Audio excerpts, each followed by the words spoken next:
statusnya apa ya Pak kalau seperti itu? Dibilang hilang dalam tugas. Tapi kan kalau seperti itu, saya kan punya anak kecil. Kalau hilang dalam tugas saja seperti itu, mana? Saya harus jelasin apa? Kalau mau bilang suami saya udah almarhum, mana? Saya mau tunjukin ke anak saya makam bapaknya, gimana? Tidak ada kejelasan kan? Kalau cuman dari dinas menyatakan hilang dalam tugas seperti itu. Makanya saya waktu itu memang saya sempat mohon kepada Bapak Kapolda, tolong Pak keluarkan sprint karena anak saya butuh kejelasan. Kalau misalnya ternyata suami saya masih hidup dan dia lagi bertahan di hutan bagaimana? Karena selama 2 minggu itu helikopter bolak-balik tidak ada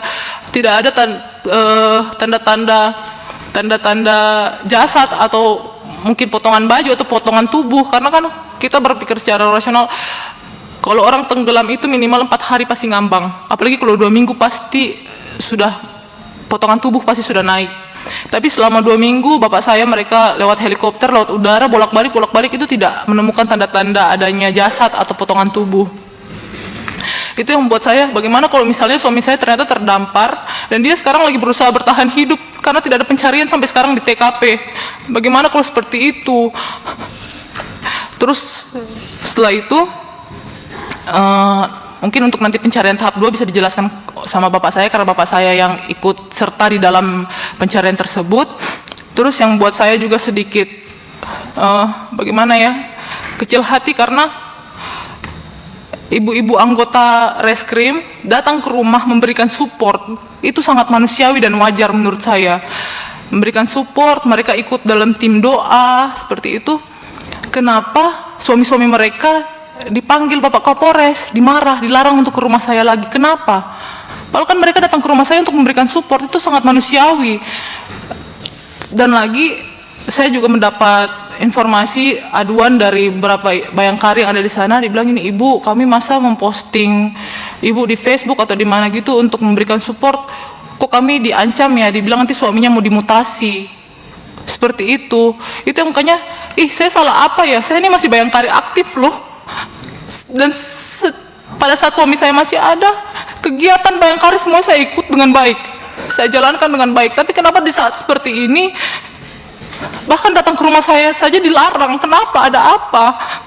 Itu yang menjadi tanda tanya saya sebagai istri dan bayangkari yang masih aktif. Seperti itu Bapak, terima kasih. Ada sama si Brando, ada apa kok udah dititipkan? Apa memang dia sudah tahu dia mau mati atau mau hanyut? Ini impossible, tidak masuk akal. Bahkan rompi seharusnya ini melekat bagi tubuhnya, apalagi rompi. Ini kok bisa? Ini ada apa? Jangan ada rekayasa Pak. Saya minta pimpinan ini harus kita dengar pendapat dengan Kapolri sebenarnya, dengan dari Kapolri, jangan hanya dari daerah, supaya bisa kita berikan kesimpulan ini. Bahkan Kapolres juga naik jabatan, anak buahnya meninggal, hilang tanpa jejak, tapi seorang Kapolres dipromosikan. Di mana itu terjadi? Harus ada dong iba, tanggung jawabnya beliau sebagai pimpinan. Gak usah naik pangkat, ada hilang anak buah, di mana ini keadilan? Tolong, ini menjadi pertanyaan kita. Saya minta ini tidak hanya melalui video call kita bicara dengan Polres Papua Barat, kita harus panggil Irwasum dari Polri untuk menjelaskan ini supaya jelas, puas. Jangan ada yang ditutup-tutupi di sini, yang disembunyikan. Kalau memang betul mati hanyut atau karena apa, udah jelas. Keluarga juga saya kira puas. Ini yang menjadi pertanyaan dan yang saya minta ini kita harus panggil lagi kembali ya pimpinan dari Mabes Polri terkait penjelasan ini. Saya kira demikian pimpinan. Terima kasih. Waktu menerima handphone, baju dan rompi itu kapan? Kapan Ibu terima? Sesudah berapa lama hilang? Seberapa hari? Masih ingat nggak tanggalnya?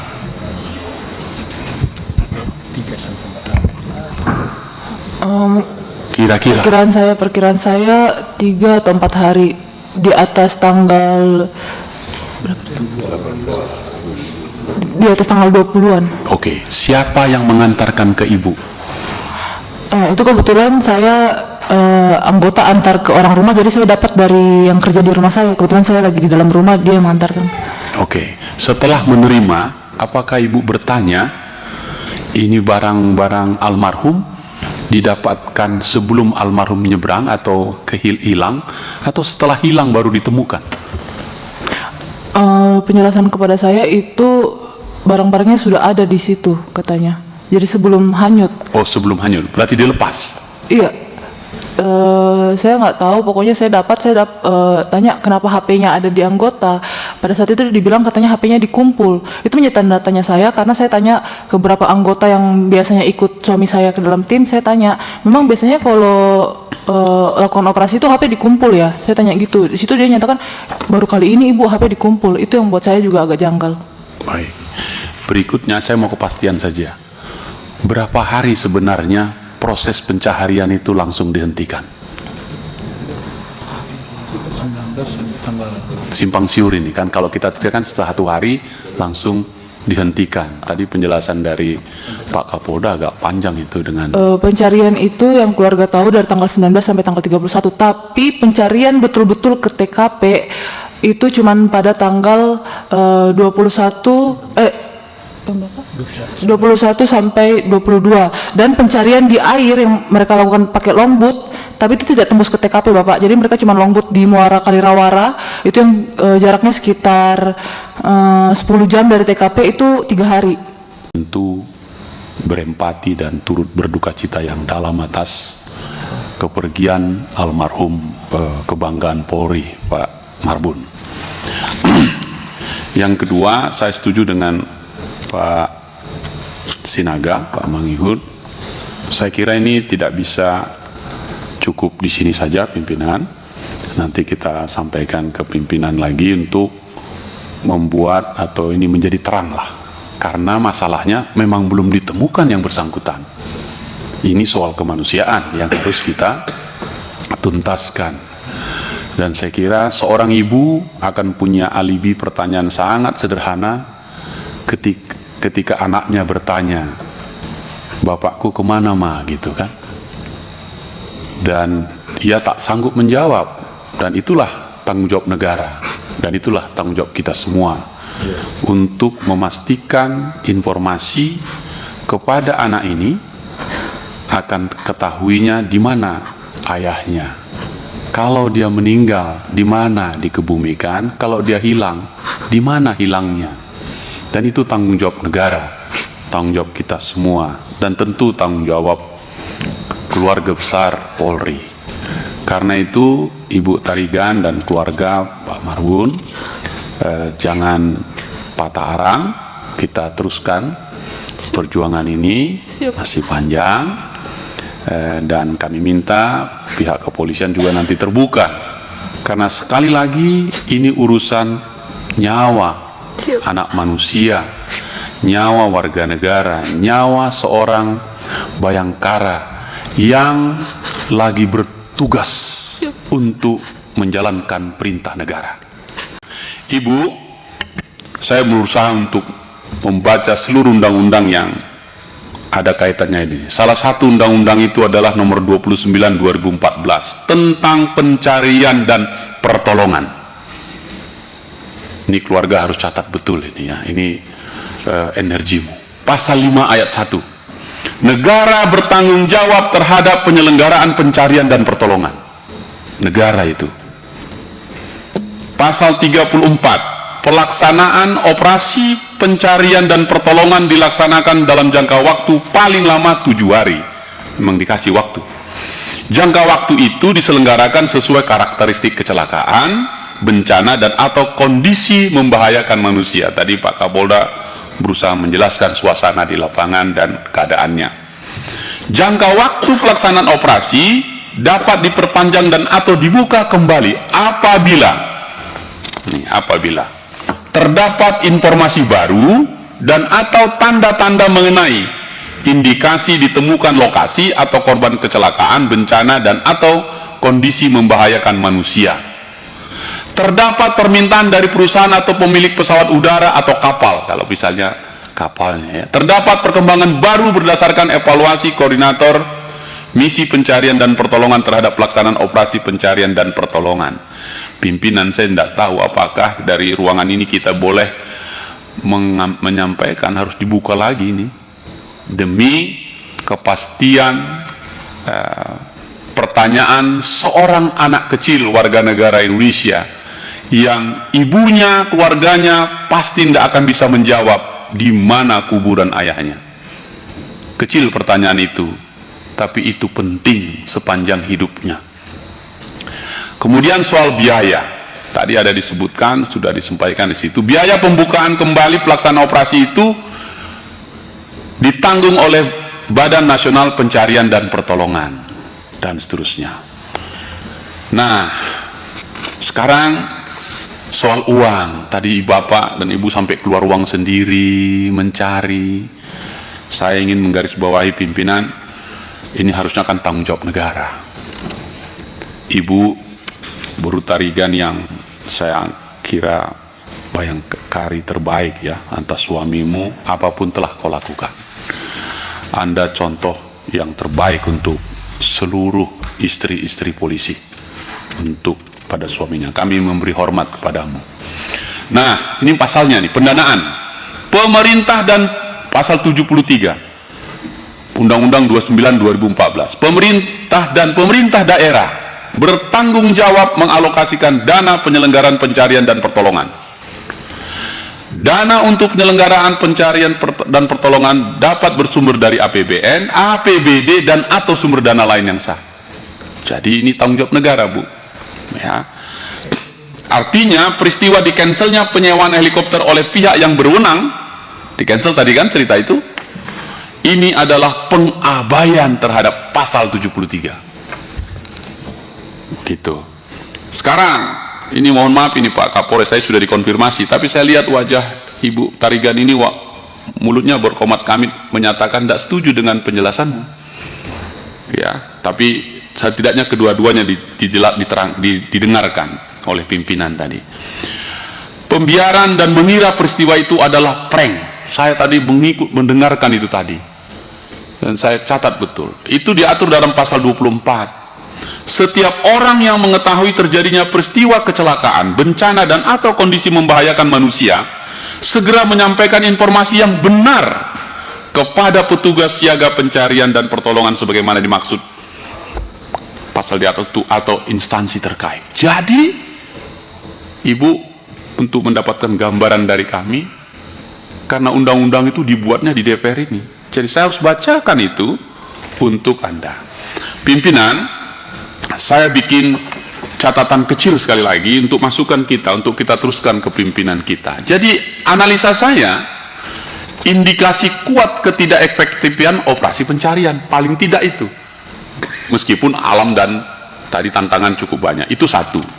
Yang kedua, penghentian pencarian tanpa alasan yang cukup jelas menurut saya. Kenapa dihentikan? Karena tidak pernah dijelaskan. Tentu harus dijelaskan. Misalnya kalau pasal 40 itu disebutkan, penghentian pencarian hanya boleh dilakukan jika korban telah ditemukan. Faktanya belum ditemukan. 2, sudah 7 hari tanpa tanda-tanda korban akan ditemukan. Juga tidak dipenuhi. Pencarian dinilai tidak efektif berdasarkan evaluasi teknis. Mungkin ini tadi yang dijelaskan Pak Kapolda. Secara teknis sudah tidak dipenuhi lagi. Tapi jelaskan kepada keluarga atau publik ini. Oleh karena itu menurut saya penghentian ini berpotensi melanggar hukum dan merupakan bentuk pengabaian terhadap aparat yang bertugas. Sekali lagi, Saudara Marbun sedang bertugas menjalankan tugasnya bersama tim menjalankan perintah negara. Sekarang pimpinan, saya ingin memberi penguatan kepada keluarga ini. Karena tidak ada yang lain kita bisa ucapkan keluar kecuali kata yang kami rangkai dalam kalimat yang kami susun sebagai kontemplasi penguatan ibu dan keluarga. Ini kontemplasi saya, dan saya membayangkan sungai Rawara itu.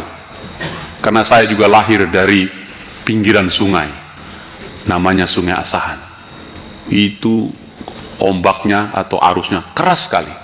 Arum jeramnya terbaik nomor 2 di dunia. Jadi saya paham mengenai sungai ini. Di sebuah sungai yang terletak di timur Indonesia, seorang polisi tenggelam dalam senyap.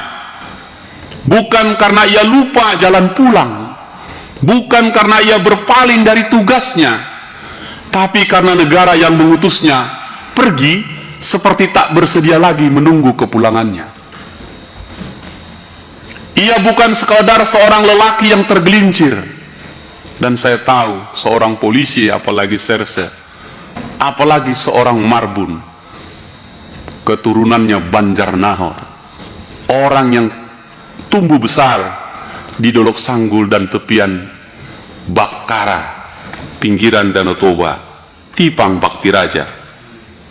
Tempatnya Pak Sinaga dan leluhurnya Raja Lotung memberi tempat bagi dia. Adalah orang-orang hebat. Ia adalah seorang aparat, seorang petugas hukum, seorang yang dipercayakan oleh negara untuk menghadapi yang tak bisa dihadapi sembarang orang. KKB. Lalu bagaimana negara bisa begitu cepat melupakannya, Pak Kapolda?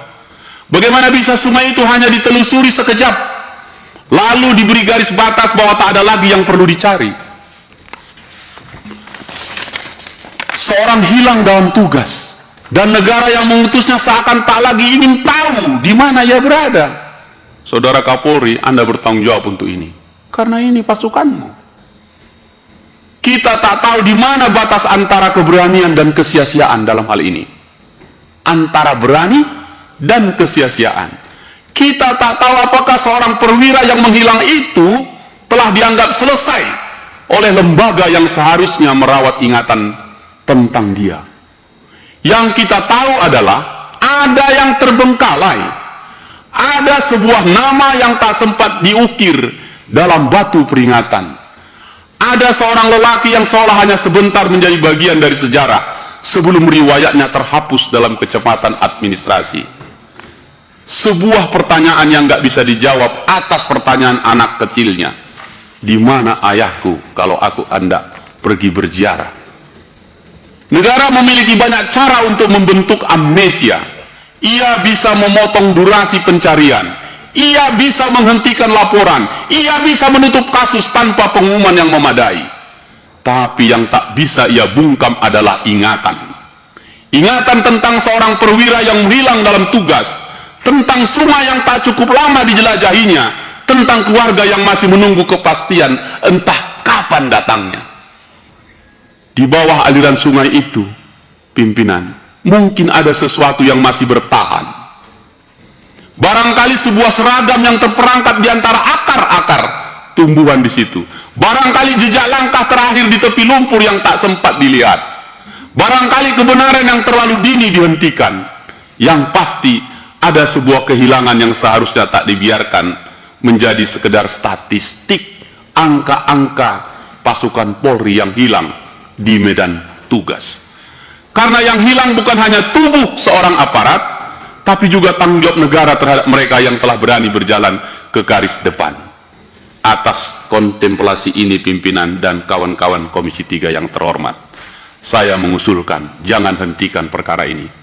Kita lanjutkan, meminta untuk penjelasan lebih detail, meminta Kapolri membentuk tim khusus,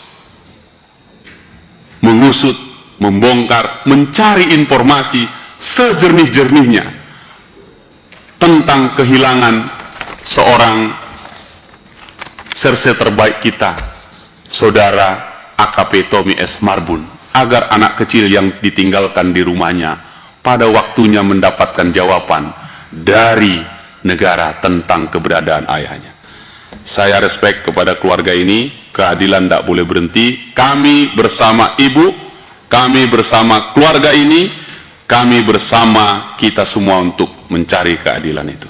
Terima kasih pimpinan.